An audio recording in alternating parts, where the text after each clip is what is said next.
아니라 하시니. 아멘. 예, 우리는 지금 예수님께서 공생애를 시작하시면서 받으셨던 세 가지 시험을 묵상하고 있습니다. 자, 예수님이 첫 번째 받으신 시험은 어떤 것이었죠? 이 돌들이 떡이 되게 하라. 유대광야에서 40일 금식하신 후에 굶주리신 예수님 앞에 마귀가 찾아와 가지고 네가 만일 하나님의 아들이라면 이 돌들이 떡덩이가 되게 하라. 이 시험은 육신의 정욕에 관한 시험이었고 먹음직도 하고의 시험이었죠. 인간의 가장 본능적인 욕구에 관한 시험이었습니다. 그런데 예수님은 사람은 떡으로만 사는 것이 아니라 하나님의 입으로부터 나오는 모든 말씀으로 살 것이니라 하는 신명기 말씀을 인용하시면서 첫 번째 시험을 이겨내셨습니다. 자, 이 첫 번째 시험을 통해서 우리가 어떤 교훈을 얻을 수 있을까요? 하나님이 우리에게 주신 권세와 능력과 은사를 자신의 육신의 욕망을, 배고픔의 문제를 해결하는 데 사용해서는 안 된다 하는 사실입니다. 아멘. 돌로 떡을 만드는 자체가 죄는 아니지만 예수님이 거절하신 이유가 뭐예요? 마귀가 예수님으로 하여금 하나님의 아들의 그 능력을 자기 자신의 본능적인 욕구를 해결하는 데 사용하도록 유혹했기 때문이죠. 그래서 인간은 육신적인 존재 이전에 영적인 존재이기 때문에 떡으로만 살 수 없는 존재라고 하는 것을 이 시험을 통해서 우리가 교훈을 얻게 되는 것이죠. 할렐루야. 자, 오늘은 예수님 받으신 두 번째 시험을 함께 묵상해 볼 텐데요. 먼저 여기 5절을 보니까 5절 시작. 이에 마귀가 예수를 거룩한 성으로 데려다가 성전 꼭대기에 세우고 그랬어요. 이 예수님이 공생애를 시작하면서 마귀가 받은 시험의 그 장소가 각각 다른데 첫 번째 시험은 어디에서? 광야에서. 두 번째 시험은 어디에서? 성전 꼭대기, 성전에서. 그리고 이제 다음 주에 살펴볼 세 번째 시험은 아마도 환상 가운데 이루어진 일로 생각되지만 높은 산 위에서 온 천하 만국의 영광이 보이는 높은 산 꼭대기에서, 그러니까 광야에서 성전에서 높은 산 꼭대기로 점점 시험의 강도가 높아지는 걸 볼 수가 있죠. 자, 왜 하필 마귀가 성전 꼭대기로 예수님을 데려가서 유혹했을까? 성전에 하나님께 예배드리기 위해서 수많은 사람들이 출입하는 그 모든 사람들이 놓치지 않고 다 볼 수 있는 곳이었기 때문이죠. 그래서 예루살렘 성전 꼭대기 위에다가 예수님을 세워놓고 거기서 예수님을 시험했다는 거예요. 성전 꼭대기라고 하니까 우리가 우리식의 영락교회나 충영교회 같이 그 뾰족한 첨탑이 있는 그 꼭대기에다 세웠다고 생각하는데 우리가 알다시피 예수님 당시의 성전은 제2성전 스룹바벨 성전을 헤롯 대왕이 유대인들의 환심을 사기 위해서 46년 동안 대대적으로 확장하고 증축했던 아주 웅장한 성전이었죠. 지금도 성지순례 가면 예루살렘 서쪽 벽만 남아있는, 통고교의 벽만 남아있는 그 성전 뜰을 그 통곡의 벽과 같은 그 거대한 그 벽이 이렇게 둘러싸고 있었는데 아마도 그 성전 외곽 벽 꼭대기에 세웠든지 아니면 어떤 학자가 주장하는 것처럼 성소로 들어가는 그 현관문 위에 그 임방 위에 세워놓고 유혹을 했든지 어쨌든 확실히는 모르지만 분명한 것은 그 성전 꼭대기가 상당히 높은 곳에 위치해 있었고 모든 사람들이 볼 수 있는 그런 곳이었다 하는 거죠. 그래야 사람들로부터 환호와 박수갈채를 받을 수 있을 거 아니겠습니까? 아무도 보이지 않는 낮은 곳에서 뛰어내리면 누가 박수와 갈채를 보내겠습니까? 우리는 예수님 맞으셨던 이 두 번째 시험의 장소를 통해서 놀라운 진리를 하나 발견하게 됩니다. 마귀는 하나님께 제사를 드리는, 오늘날로 말하면 예배가 드려지는 거룩한 성전에서도 예수님을 시험했다는 사실이에요. 마귀는 광야에서만 또 높은 산에서만 시험을 하는 게 아니더라는 거죠. 하나님께 제사가 드려지는 그 거룩한 성전에서도 예수님을 시험했다는 것입니다. 수많은 짐승들의 피가 뿌려지고 또 번제로 태워지는, 그래서 그 제물의 피비린내와 또 불에 타는 냄새가 코를 진동하는 그 속죄의 거룩한 현장에서도 마귀가 예수님을 시험했다라는 것입니다. 그렇습니다. 마귀는 하나님께 예배하는 거룩한 곳에서도 우리를 유혹합니다. 이렇게 우리가 함께 모여 예배하는 이 자리에 하나님을 찬양하고 하나님의 말씀을 듣고 결단하면서 기도하는 이 시간에도 마귀의 유혹은 계속되고 있다는 거예요. 아멘. 우리가 두 손을 높이 들고 뜨겁게 찬양하고 기도하는 순간에도 마귀는 우리를 시험할 수 있다는 거예요. 하나님 말씀이 선포되고 그 말씀에 귀를 기울이면서 경청하는 이 은혜롭고 거룩한 이 시간에도 마귀는 얼마든지 우리를 시험할 수 있다는 사실입니다. 네. 멜 깁슨 감독의 패션 오브 크라이스트를 보면은 첫 장면에 예수님께서 십자가를 앞에 놓고 겟세마네 동산에서 처절하게 기도하는 장면으로 시작되거든요. 이렇게 파란 그런 특수 조명으로 처리한 그 겟세마네 동산의 깊은 밤에 처절하게 그 십자가를 앞에 놓고 몸부림치며 피땀 흘려 기도하는 그 예수님의 모습을 묘사하는데, 놀라운 것은 그 주변에 마귀가 망토를 뒤집어 쓰고 아주 교묘한 모습으로, 아주 간교한 섬뜩한 모습으로 아주 예수님 가까이에서 예수님의 틈을 노리면서 어떻게 하면 예수님을 유혹해서 넘어뜨릴 수 있을까를 엿보고 있더라는 거죠. 참 그 영화에 탁월한 묘사다, 그런 생각이 듭니다. 네온사인이 화려하게 번쩍거리는 이 세속 사회에서만 마귀의 유혹이 있는 것이 아니고, 나이트클럽이나 PC방이나 소주방이나 노래방에만 마귀의 유혹이 있는 것이 아니고, 가장 거룩한 장소인 이 하나님의 성전 안에도 마귀의 유혹이 있다는 사실을 우리는 분명히 깨달아야 됩니다. 예. 마귀가 유혹 못할 만큼 거룩한 장소는 세상에 없고, 마귀가 유혹 못할 만큼 거룩한 행위도 세상에 없다는 것입니다. 그래서 오늘도 마귀는 교회를 주된 공격의 목표로 삼고 계속해서 교회와 성도들을 유혹하고 있다는 사실을 깨달아야 됩니다. 오늘도 마귀는 자신의 휘하 군대 가운데서도 가장 최정예 부대인, 우리로 말하면 공수특전단 같은 귀신들을 교회에 파송하는 거예요.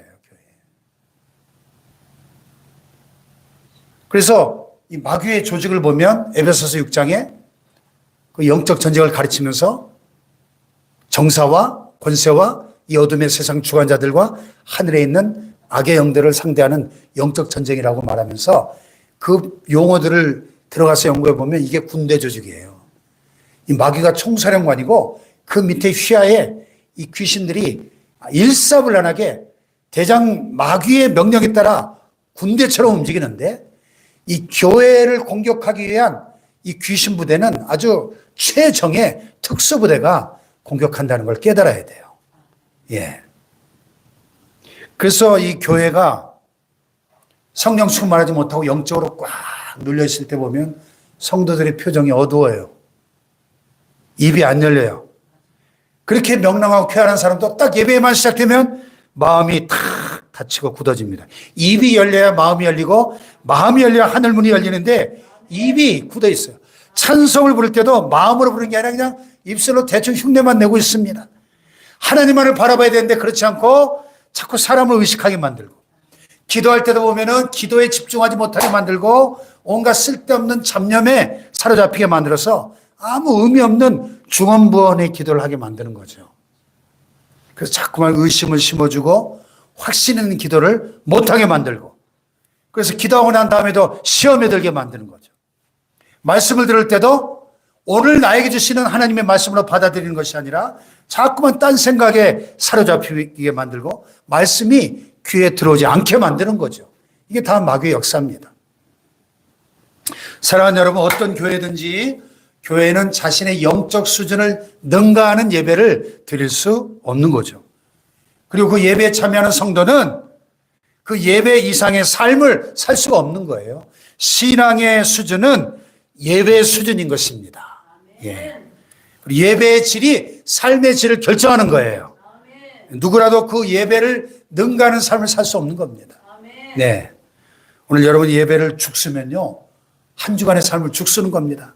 그래서 오늘 여러분이 말씀을 풍성하게 먹지 못하면 한 주간 여러분의 영혼은 공허함 속에 지낼 수밖에 없다는 사실을 깨달아야 됩니다. 아멘.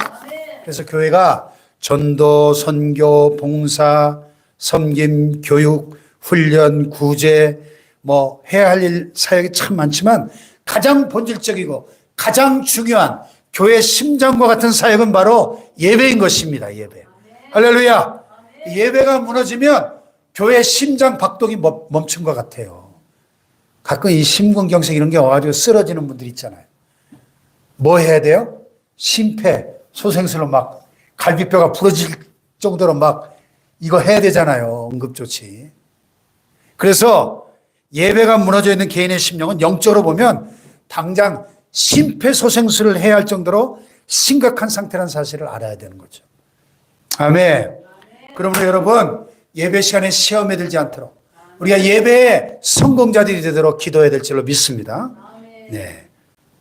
자, 여기 6절을 보십시다. 6절 시작. 이르되 내가 만일 하나님의 아들이거든 뛰어내리라 이루었으되 그가 너를 위하여 그의 사단을 명하시느니 그들의 손으로 너를 받들어 다리 돌에 부딪히지 않게 하리로다 하였느니라. 아멘.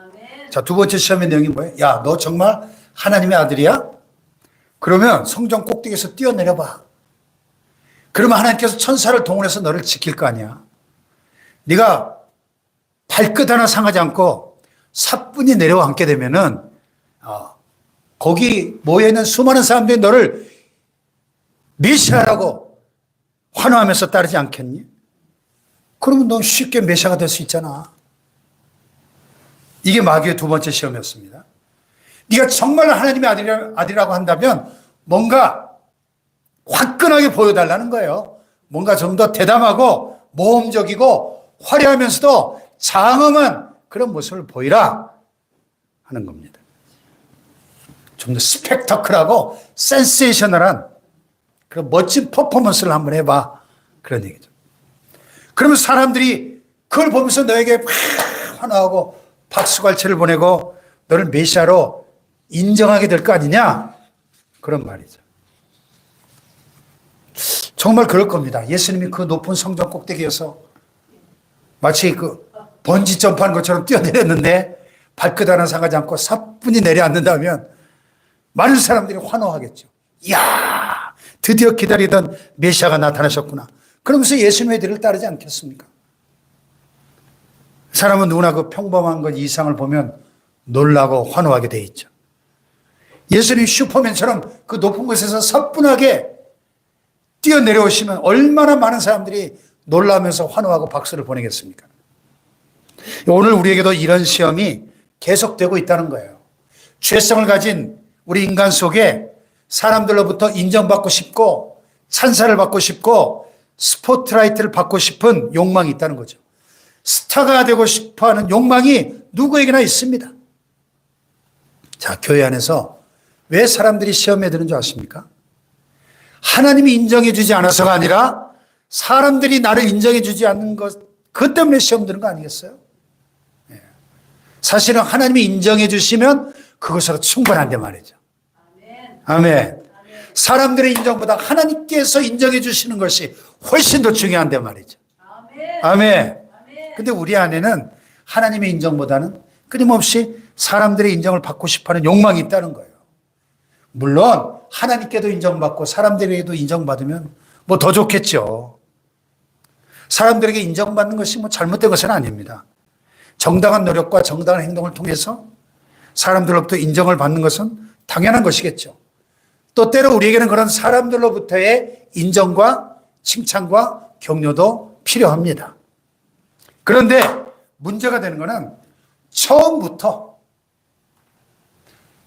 하나님의 일을 한다고 하면서 처음부터 사람들로부터 인정을 받고 박수를 받기 위해서 그 일을 시작하고, 그래서 진정한 자신의 모습이 아니라 뭔가 거짓되고 위장된 모습을 통해서 사람들로부터 박수를 받아보려고 하는 것. 이 동기 자체가 잘못된 것이죠. 네. 하나님의 사람은 무슨 일을 하든지 오직 하나님의 영광을 위해서 해야 될 줄로 믿습니다. 오직 하나님께로부터 인정받으려고 힘써야 될 줄 믿습니다. 사람들로부터 인정받고 사람들로부터 박수와 환호를 받기 위해서 시작한다고 하면 벌써 그 동기가 시작부터 잘못되어 있는 거죠. 네. 지금 마귀가 예수님을 성전 꼭대기에다 세워놓고 정당한 수고와 아무런 노력도 없이 단지 네가 하나님의 아들이라면 거기서 뛰어내려라 요구하는 것입니다. 그래서 주님은 뛰어내리지 않은 거예요. 왜? 왜 뛰어내리지 않으셨을까? 더 깊은 이유가 있죠. 이 시험은 궁극적으로 예수님에게 십자가를 지지 말라, 십자가 필요 없다는 유혹이었기 때문입니다. 굳이 십자가를 지지 않아도 얼마든지 다른 방법으로 메시아의 직분을 수행할 수 있지 않겠느냐 하는 유혹인 것이죠. 여러분, 이 말이 틀린 말은 아니잖아요. 예수님은 하나님이시잖아요. 말씀으로 천지를 창조하신 창조주, 전능하신 분이잖아요. 그래서 그 전능하신 말씀의 능력으로 얼마든지 온 인류 구원을 더 쉬운 방법으로 하실 수 있는 분입니다. 또 자기가 아닌 다른 사람을 내세우든지 아니면 십자가가 아닌 또 다른 어떤 방법을 통해서라도 얼마든지 인류를 구하실 수 있습니다. 그런데 그렇게 하시지 않은 이유가 뭘까요? 이유가. 죄는 반드시 그 대가가 따르고 죄의 삭은 사망이기 때문에 죄 사함을 위해서 피 흘림이 있어야 되고 희생 제물이 있어야 한다는 것이 하나님이 정하신 법칙이었기 때문이에요. 하나님의 법칙. 피 흘림이 없은즉 사함이 없느니라. 아멘. 인간이 자기 죄 때문에 짊어져야 할 가난과 수치와 질병과 죽음의 고통을 예수님이 대신하여 속죄 제물이 되는 것, 그것이 하나님의 방법이었기 때문입니다. 할렐루야. 그래서 예수님은 철저하게 하나님의 방법, 하나님의 길을 따르려고 하신 것이죠. 아멘. 그 길은 넓고 편한 길이 아니고 힘들고 외로운 길이요 고난의 길, 좁은 길이었습니다. 그러므로 마귀가 지금 예수님에게 야, 성전 꼭대기에서 뛰어내려, 그래서 하나님의 아들임을 입증해봐. 이거는 사실 하나님의 방법도 아니고 하나님의 길도 아니고 따라서 하나님의 아들이 가야 할 길도 아니었던 것입니다. 아멘. 오늘 우리 가운데도 우리 삶에도 하나님의 말씀, 하나님의 방법, 하나님의 길이 아닌 다른 식으로 살아도 된다 하는 수많은 유혹들이 널려 있죠. 그리고 때로 그 길이 훨씬 더 효과적인 것 같고 더 빨리 가는 길 같고 좀 더 편한 길로 보일 수도 있습니다. 그러나 만약 예수님께서 십자가의 길을 피하셨다면 주님은 우리의 구원자가 되실 수 없었을 것입니다. 아멘. 그러므로 신앙생활이라고 하는 것은 처음부터 끝까지 하나님의 방식을 고수하는 것입니다. 하나님의 길을 굳게 지키는 것입니다. 성도들도 이 세상 살면서 믿지 않는 사람들처럼 세상에서 돈을 많이 벌 수도 있고 명예와 권세도 얼마든지 추구할 수 있겠죠. 그 자체가 죄는 아닙니다. 그러나 만약에 그것이 신앙의 걸림돌이 된다면 과감하게 버리고 포기해야 될 줄로 믿습니다. 예. 만약 우리가 고난의 좁은 길을 피하고 편하고 넓은 길을 선택한다면 마귀가 틀림없이 거기에 함정을 파놓고 우리가 거기에 빠지기만을 기다리고 있을 것입니다. 하나님의 방법, 하나님의 말씀을 무시하고 사는 그게 당장은 쉽고 편안해 보일지 모르지만 결과는 멸망이라는 사실을 우리는 잊지 말아야 될 줄 믿습니다. 네. 자, 그럼 예수님이 어떻게 이 시험을 물리치셨는지 7절을 보세요. 시작. 예수께서 이르시되 또 기록되었을 때 주 너의 하나님을 시험하지 말라 하였느니라. 아멘. 네. 자, 예수님은 첫 번째 시험과 마찬가지로 신명기 6장 16절에 있는 말씀을 인용하셔가지고 단호하게 마귀의 시험을 물리치십니다. 신명기 6장 16절에 보면 너희가 마사에서 시험한 것 같이 너희 하나님 여호와를 시험하지 말고 그랬어요. 하나님께서 언제 이 말씀을 하셨냐면 그 배경을 보면 출애굽기 17장이에요. 이스라엘 백성들이 광야를 지날 때 마사라는 곳에 이르게 됐는데 마실 물이 없으니까 지도자인 모세를 막 원망합니다. 성경에 보니까 그날의 백성들과 모세가 심히 다투었다 그랬어요. 얼마나 심하게 모세를 대적하고 다투었는지 조금 있으면 저들이 나를 돌로 쳐 죽이겠습니다. 모세가 하나님 앞에 하소연을 합니다.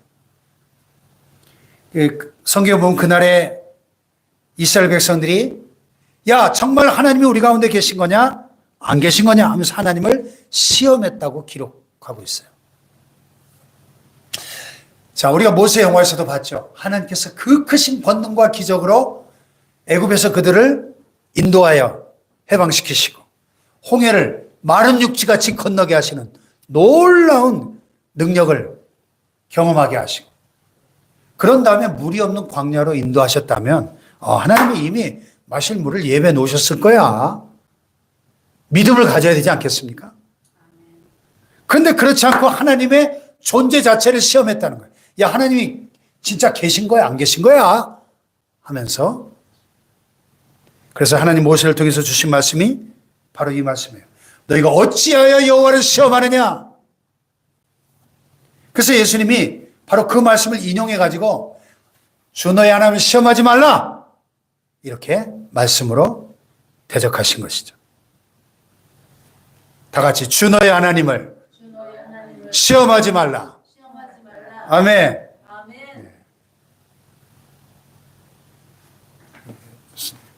앉아 문자가 떠가지고 이게 화면이 가려질 것 같은데. 그렇습니다. 하나님은 시험의 대상이 아니고 신뢰의 대상인 줄 믿습니다. 우리가 믿고 의지하고 따라가야 될 대상이지 테스트의 대상이 아니신 거죠. 아멘. 예수님은 마귀로부터 시험을 받으실 때 평소에 늘 묵상하시던 말씀을 생각하시고 그 말씀을 붙잡았습니다. 그리고 그 모든 시험을 말씀으로 물리치셨습니다.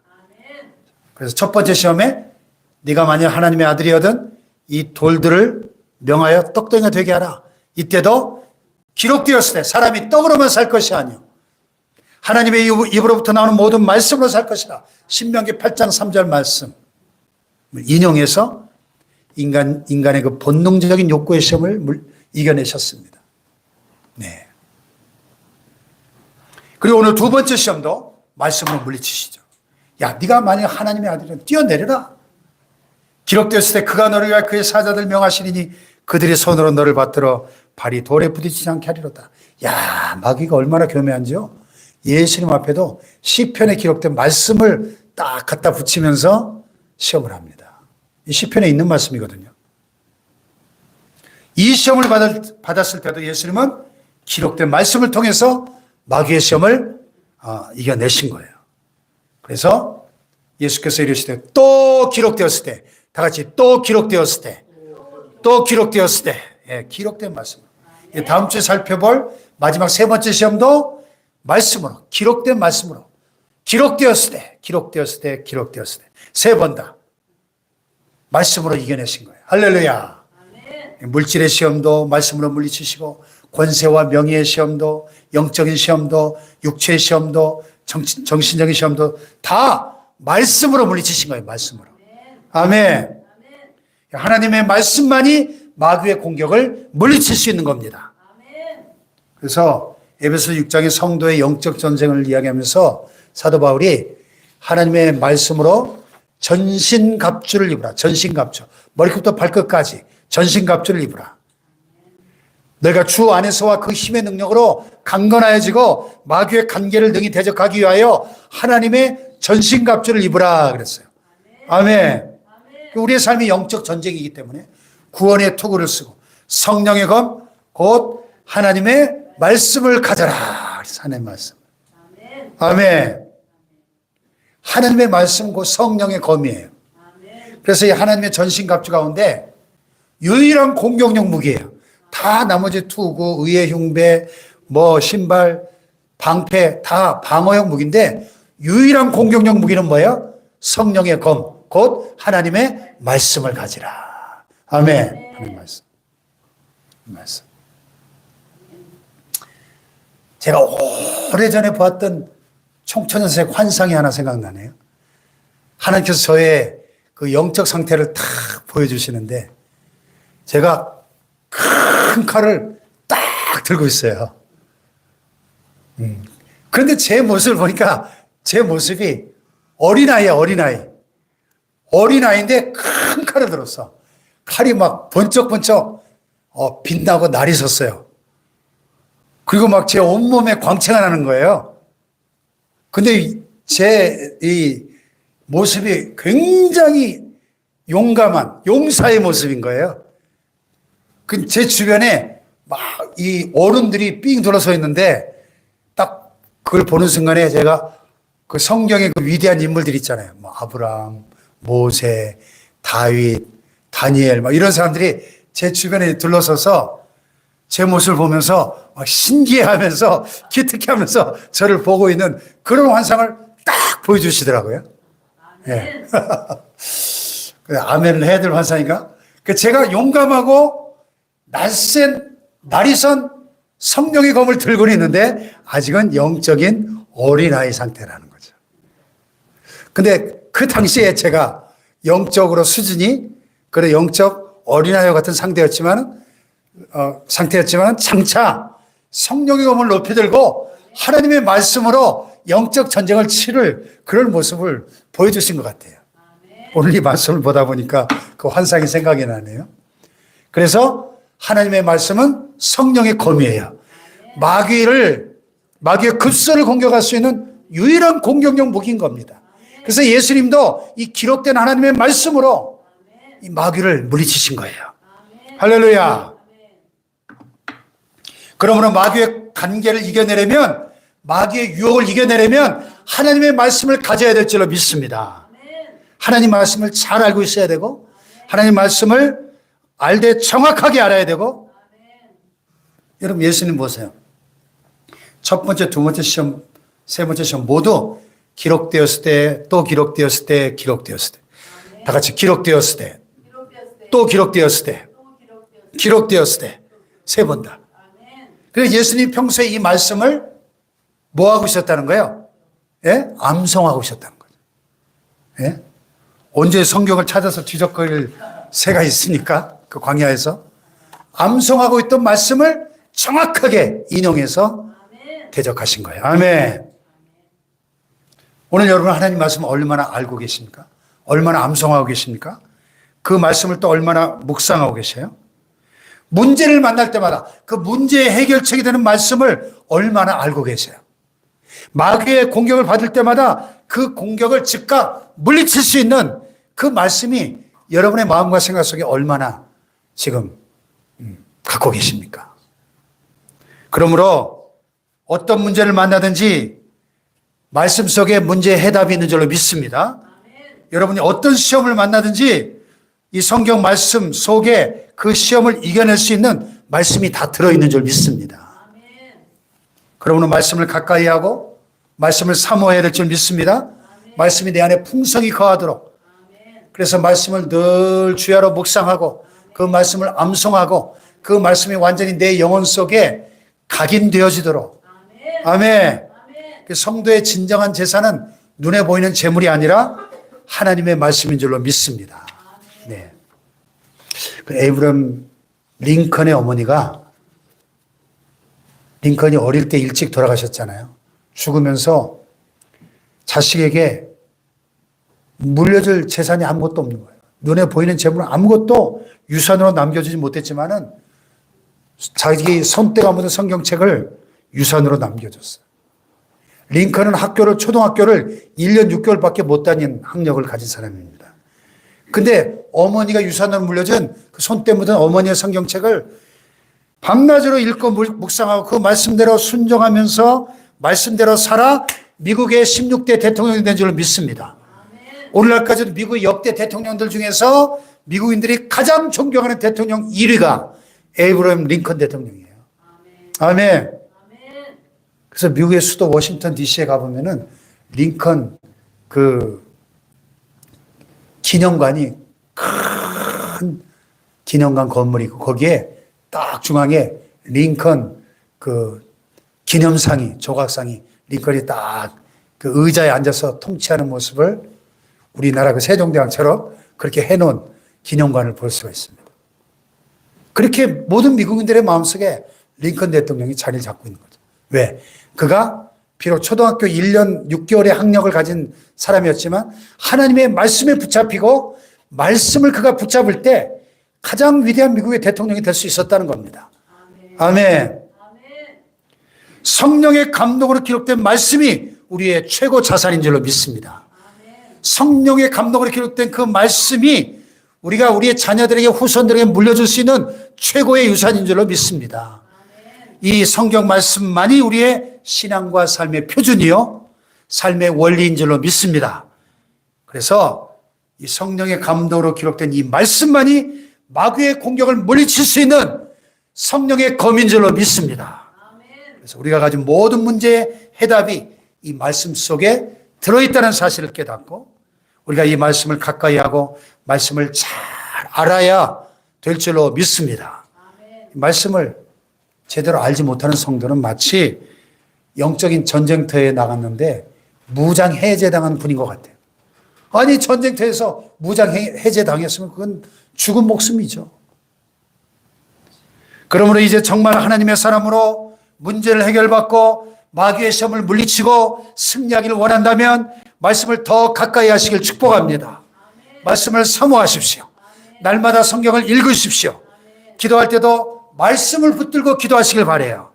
말씀 붙들고 기도할 때 그 기도가 힘이 있습니다. 네. 여러분 혹시 지금 마귀의 시험 가운데 있습니까?